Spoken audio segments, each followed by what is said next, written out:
Tidak ada kebahagiaan. Yang ada adalah rasa bahagia. Tidak ada kesedihan. Yang ada adalah rasa sedih. Kata-kata yang beliau sampaikan dengan humor yang bagus sebetulnya mempunyai satu nilai filosofis yang sangat mendalam.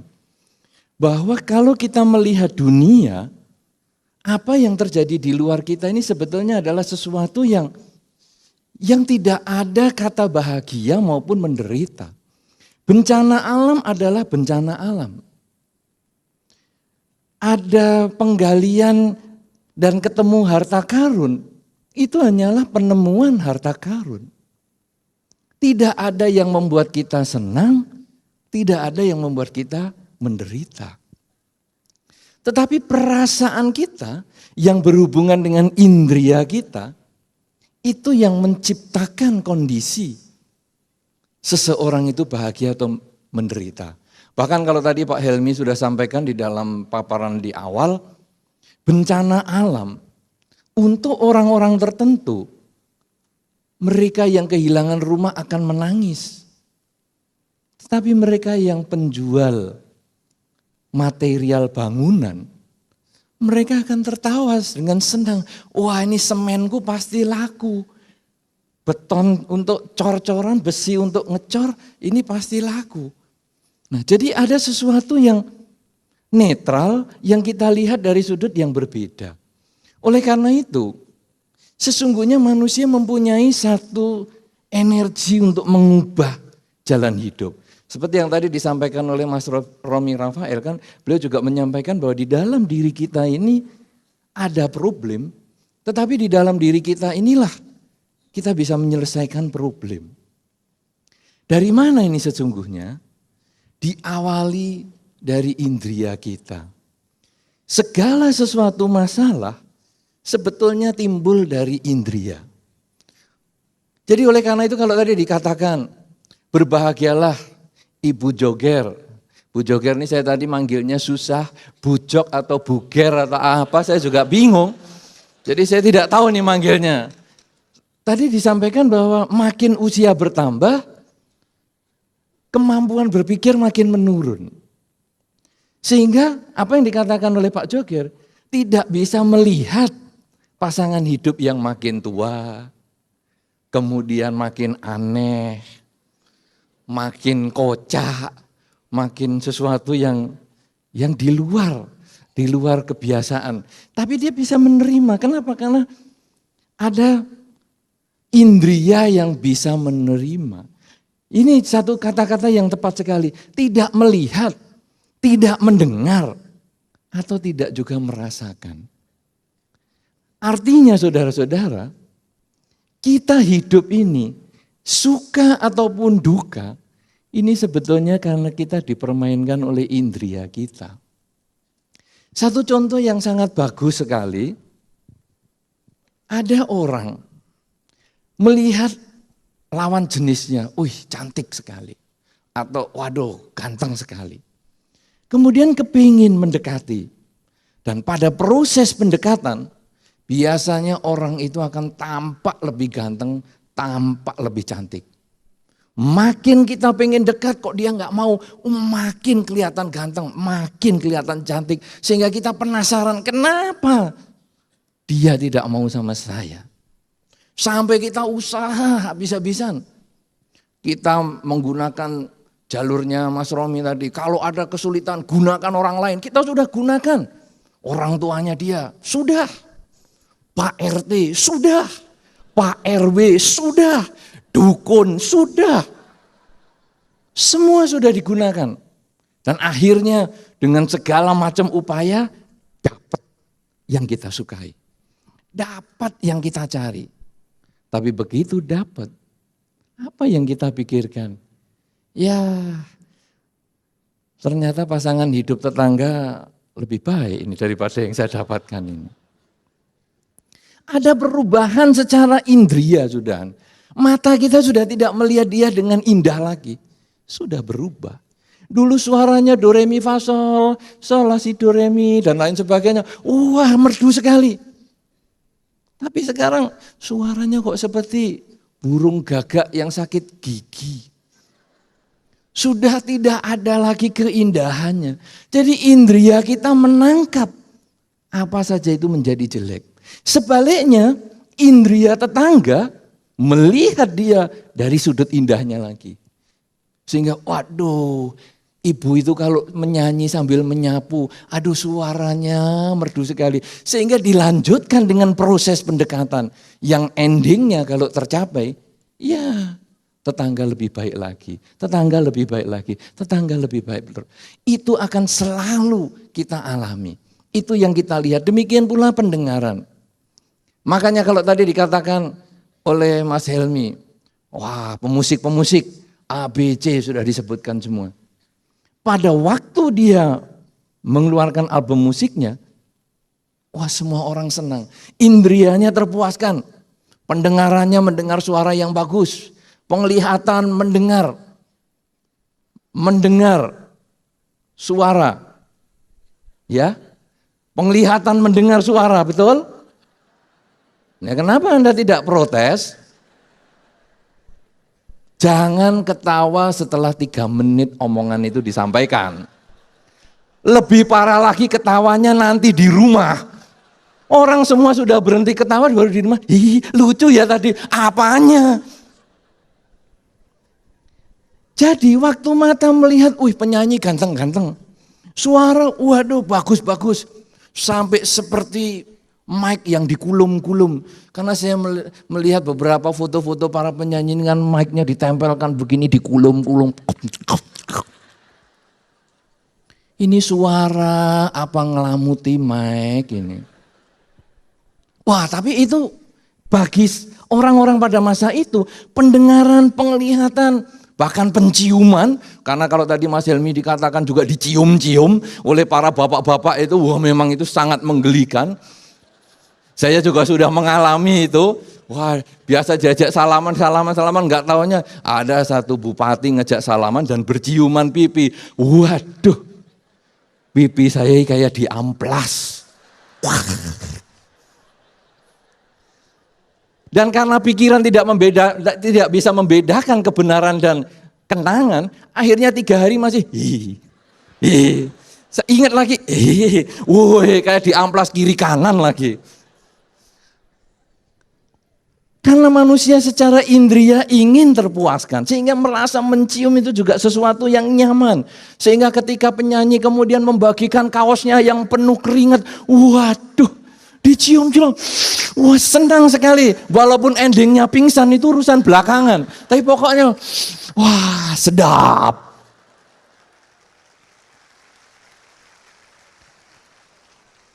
Inilah kekuatan indria, saudara. Dan ketika zamannya berubah, kemampuan ataupun keinginan pemuasan indria menjadi berubah lagi. Sehingga akhirnya pada endingnya, kalau tadi ditampilkan oleh Mas Helmi adalah tokoh-tokoh mereka yang dengan wujud atau istilah Pak Mas Helmi tadi adalah casing yang sangat berantakan walaupun sinyal kuat, tapi endingnya mereka berjaya. Kenapa? Karena kebutuhan fisik indria orang yang menonton itu memang sudah berubah.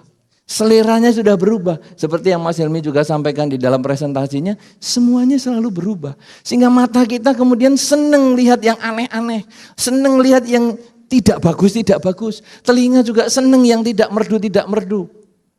Sampai ada beberapa lagu itu orang mengatakan begini, saya heran ya, lagu sekarang ini kok seperti bengkel. Cuman jedak jeduk. Apanya yang indah? Kalau zaman dulu tahun 80-an lagunya enak. Tapi bagi orang sekarang tahun 80-an katanya, lagu apa itu? Lagu ngantui tak bersemangat katanya. Yang enak ya jedak jeduk. Kalau dalam bahasa sekarang ajib.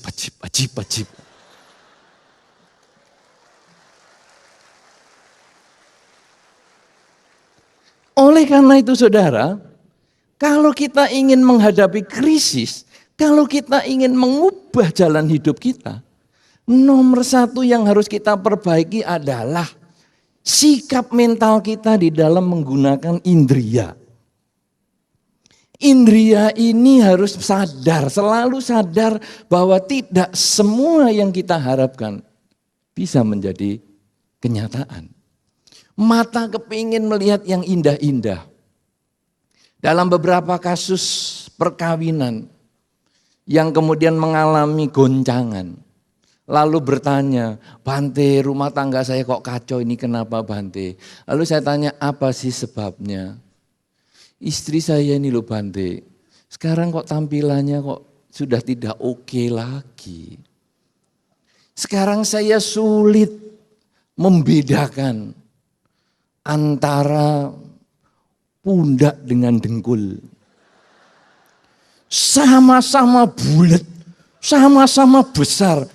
Sudah terlanjur saya rangkul, saya elus, dengkul Bante. Saya pikir lah pundak. Saya juga sulit membedakan Bante antara bibir dan telinga. Saya pegang, wah berair pasti bibir. Ternyata telinga Bante. Makin tua telinga kok juga meler Bante. Saudara-saudara, keluhan-keluhan semacam ini kenapa? Karena indria tak terkendali. Indria tidak siap mengalami perubahan. Apa yang datang tidak siap untuk dihadapi. Padahal seharusnya indria kita ini hanya seperti jendela. Indria kita ini hanya alat. Indria kita ini hanya seperti layar televisi. Layar-layar monitor seperti itu. Hanya menampilkan gambar apa adanya. Di dalam pikiran kita itu yang memberi warna. Itu yang memberi penilaian. Gambar ini indah. Gambar itu jelek. Suara ini bagus. Suara itu jelek. Padahal sebetulnya mata hanya melihat benda. Telinga hanya mendengar suara. Hidung hanya mencium bebauan. Lidah hanya merasakan rasa. Badan pun juga demikian. Tetapi mata tidak bisa melihat bunga. Tidak bisa. Mata melihat lilin. Tidak bisa. Mata hanya melihat benda. Netral. Kemudian pikiran mengolah. Apa ini yang saya lihat? Oh, benda ini berdasarkan ingatan saya, berdasarkan persepsi yang pernah saya miliki, namanya lilin. Sehingga lihat apa? Lihat lilin. Padahal bukan, saya lihat benda dan saya berpikir dan saya ingat itu namanya lilin. Makanya kalau kita melihat sesuatu yang tidak pernah kita ketahui, orang akan menimang-nimang benda itu sambil bertanya, ini apa ya? Ini apa? Oh ini lilin. Oke, lain kesempatan. Begitu ditanya, ini lihat apa? Lihat lilin. Jadi mata tidak bisa melihat atau mengenali benda apapun juga. Yang mengenali adalah pikiran. Mata melihat bencana alam, hanya melihat saja. Pikiran mendengar berita, hanya mendengar saja. Rasa, bau, semua hanya kita terima secara netral. Ketika diolah dengan pikiran, baru timbul suka dan duka. Oleh karena itu, betul sekali apa yang tadi dikatakan oleh Mas Helmi, juga tadi Mas Romi Rafael juga sampaikan, bahwa kita ini harus siap melihat satu perubahan. Hidup ini adalah selalu berubah. Orang akan menyambung lagi dengan kata-kata bahwa segala sesuatu adalah berubah. Yang tidak berubah adalah perubahan itu sendiri. Selalu berubah, tidak ada yang tidak pernah berubah. Nah, kita kadang ketinggalan. Mata melihat benda, terus lewat. Harapan kita benda ini mestinya demikian. Mestinya pasangan hidup indah, mestinya pasangan hidup cantik. Mendengar suara, mestinya suaramu bagus, suaramu mestinya merdu. Kita mendengar suara, tetapi kenyataan harapan kita tidak sama. Nah, adjustment, perubahan pikiran kita ini sering terlambat. Makanya kalau kita sedih, Apa yang kita sedihkan? Masa lampau atau masa yang akan datang. Tidak pernah yang kita sedihkan itu saat ini. Waduh, saat ini kan ada bencana begini. Apa sih yang kamu sedihkan? 2 bulan lagi, bagaimana kalau saya di PHK? Apalagi kalau dengan sistem pendidikan Prusia tadi. Waduh, nanti aku di PHK ini bagaimana? Aku sudah tidak bisa kerja lagi, aku nggak bisa cari kerja di mana. Jadi pikiran kita terlambat mengubah. Indria kita sudah menerima perubahan, tadi lilin yang tinggi sekarang menjadi separuh, tetapi batin kita masih akan mengatakan, loh kok cuman tinggal separuh? Tadi sudah berbicara 35 menit, begitu diingatkan, diskriminasi. Tidak bisa terima perubahan. Memang dikiranya jamnya berhenti terus. Inilah kita membutuhkan adjustment kemudian. Ini saya tidak balas membalas, karena tadi Mas Helmi mengatakan, wah baru kali-kalinya ini di ngerjain biku. Ini terus tidak, oh saya kerjain balik, tidak. Ini saya hanya menjadikan contoh, ini kan contoh nyata saja tadi. Karena kadang kita tidak mau terima kenyataan, kenapa? Kalau jamku tambahi 5 menit dong, tambahi 15 menit, orang lain bisa, kenapa aku nggak bisa? Saudara-saudara, ini sesungguhnya yang kita butuhkan di dalam era krisis global. Betul-betul memang. Kalau kita melihat dunia dan kemudian kita ikut arus, kita sesungguhnya takut menghadapi krisis global. Tetapi saudara, ingat baik-baik, bahwa tidak dalam semua krisis seseorang itu akan jatuh. Kalau tadi Mas Helmi mengatakan tetap eksis di masa krisis, betul. Tidak semua orang yang kena krisis itu akan mengalami kejatuhan. Nomor 1 yang harus kita siapkan adalah perubahan pola pikir. Bahwa setiap waktu, setiap saat kita harus selalu merenungkan hidup adalah perubahan. Hidup adalah perubahan. Sama dengan yang Mas Helmi sampaikan pada kesempatan tadi, bahwa kita harus mau melakukan sesuatu yang sedang diteorikan. Kalaupun kita sudah mendapatkan teori yang banyak, tetapi kita tidak mau berubah, kita tidak akan mendapat manfaatnya. Kita sudah duduk di sini dari jam 1 tadi, sampai nanti malam kita akan diskusi, karena kita akan ikut dengan Pak Joger, yaitu 7 jam kita akan diskusi. Jadi jangan salah nanti kalau Anda juga harus mengubah mindset Anda, ini berarti sampai jam 12 malam. Ya. Itu kalau kita hanya mengambil hanya teorinya saja, kita tidak mau mengubah perilaku kita, jam-jaman kita duduk tidak akan ada manfaatnya. Hal yang baik tapi kurang bermanfaat.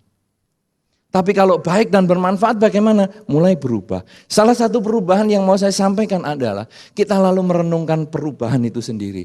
Hidup adalah perubahan. Hidup adalah perubahan. Kalau saya ingin bahagia, apalagi tadi Pak Joger sudah mengatakan berkorbanlah segalanya untuk kebahagiaan. Ini tambahan yang tadi 5 menit itu. Jadi berkorbanlah untuk kebahagiaan, jangan mengorbankan kebahagiaan untuk segalanya. Kalau sekarang kita ingin mencapai kebahagiaan, salah satunya adalah upaya melihat perubahan. Orang mengalami penderitaan hanya karena tidak siap menghadapi perubahan. Ketika kita sakit, kita tidak siap menghadapi sakit, padahal sakit adalah perubahan dari kesehatan.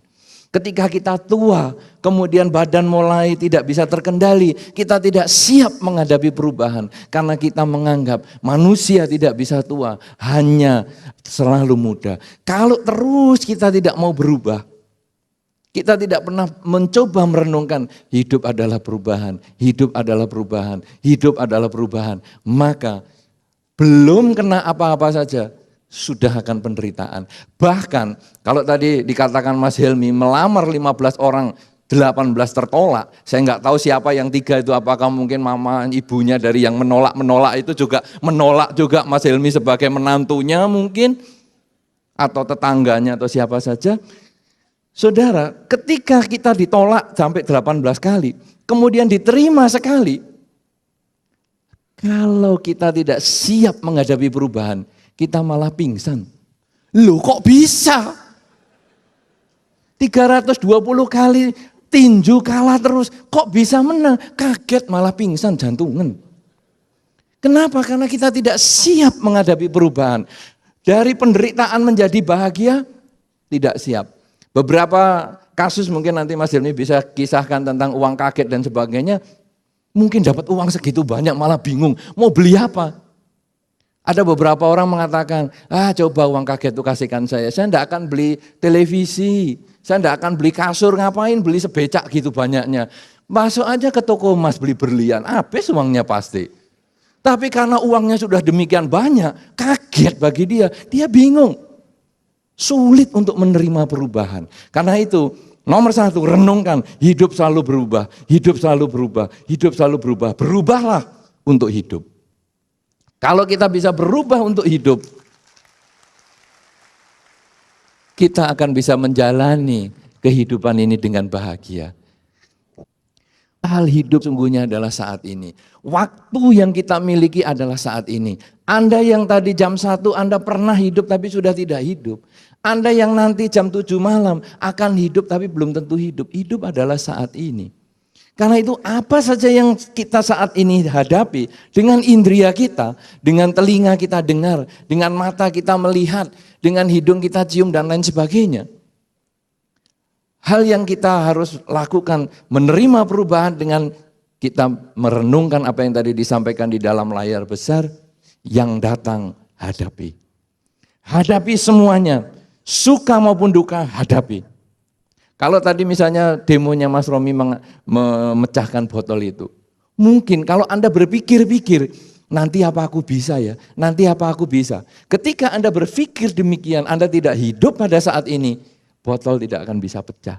Karena pikiran Anda telah bercabang, Anda tidak fokus. Tapi kalau sekarang kita bisa mulai memfokuskan pikiran, hidup adalah saat ini. Sama dengan orang yang beli hotdog tadi. Fokus untuk ngambil sambelnya saja. Tapi kan endingnya tercapai walaupun yang lain sudah lewat. Kalau kita bisa fokus hidup pada saat ini yang datang hadapi. Kemudian yang hilang jangan dicari. Yang hilang apa? Kesehatan. Saat ini saya sakit, hadapi sakit itu. Yang hilang apa? Kesehatan. Tidak usah dicari, yang hilang tidak usah dicari. Kenapa Anda mencari kesehatan itu? Sudah tidak bisa. Kemudian yang belum datang, jangan dinanti. Jadi aduh aku sakit ini ya, kapan aku sehat ya? Sudah 3 tahun aku kok sakit, terus kapan sehatnya? Menanti-nanti kesehatan datang. Juga sulit. Lebih baik hadapi saat ini kemudian kita berjuang. Kita berusaha semaksimal mungkin. Saat ini kita usaha yang terbaik. Saat ini saya sakit, saya usaha yang terbaik ke dokter. Saya usaha yang terbaik minum obat. Saya berusaha yang terbaik menjaga kesehatan dengan yang lain-lain. Sehingga akhirnya setahap demi setahap kebahagiaan dalam bentuk kesehatan bisa tercapai. Demikian pula di dalam pekerjaan. Kadang kita hari ini mengalami kegagalan. Hadapi kegagalan itu. Kemudian kebahagiaan karena tidak gagal sudah lewat. Jangan dicari. Yang datang hadapi. Segala sesuatu yang hilang jangan dicari. Segala sesuatu yang belum datang jangan dinanti. Kita hanya berjuang, kita hanya berusaha semaksimal mungkin. Sehingga akhirnya ketika kita mengalami kerugian hari ini, hadapi kerugian itu. Yang sudah rugi, sudah jangan disesali. Anda menangis keluar air mata darah pun sudah tidak akan datang lagi. Tapi sekarang kita menggunakan semangat kita, menggunakan energi kita keseluruhannya untuk memaksimalkan hidup saat ini. Sehingga ketika hidup kita saat ini dimaksimalkan, maka tujuan hidup kita di masa depan setahap demi setahap akan bisa kita capai. Kegagalan di masa lampau setahap demi setahap akan kita bisa perbaiki. Karena itu saudara-saudara, nomor 1, sadarilah bahwa suka dan duka sesungguhnya timbul dari pikiran kita yang karena indria kita menangkap objek luar membuat kita suka ataupun duka. Karena itu untuk selalu bisa menjadi hidup bahagia, untuk bisa kita mengubah jalan hidup kita agar mencapai kebahagiaan, mempunyai kekuatan maksimal untuk mengubah jalan hidup kita, Maka yang harus kita sering renungkan adalah segala sesuatu selalu berubah. Hidup adalah perubahan, berubahlah untuk hidup. Terus itu kita renungkan sepanjang waktu, sesering mungkin. Dan kemudian yang ketiga adalah kalau kita menghadapi situasi, menghadapi kenyataan, kita akan mengingat kalimat tersebut. Yang datang hadapi, yang pergi jangan dicari. Yang belum datang, jangan dinanti. Gunakan saat ini secara maksimal dengan badan Anda. Gunakan saat ini secara maksimal dengan ucapan Anda. Gunakan saat ini secara maksimal dengan pikiran Anda. Karena hanya Andalah yang bisa menciptakan problem hidup Anda. Tapi juga hanya Andalah yang akan bisa menyelesaikan seluruh problem hidup Anda dengan perbaikan pola pikir setahap demi setahap.